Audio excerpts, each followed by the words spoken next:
Okay, so I was really skeptical about this one. This is called a nose clip. So it's a magnetic That is so nose clip. small. Let me hold that up for you, Dan. So it's the smallest little clip there. Yes. Is it almost like a septum ring that people get? You got it. That? So as you can see, there's the two magnets down at the bottom. Yeah. And the way it works is you just clip it to the end go of in your your nose. Should I do it? You can if you want. Is this going anywhere? Like, No, has no, anyone no. used it? It's yours, T. You can keep it after this. See? There you go. Okay. You're ready for the club on a Saturday night. Right? Woo!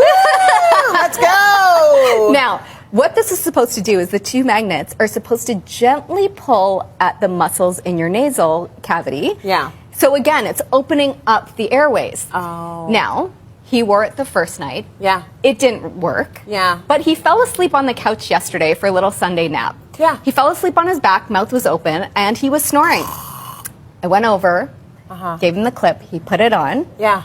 Fell back asleep in a deep sleep, mouth open and all, and I will tell you, there was no snoring. I was shocked. This little thing! I was shocked. Free.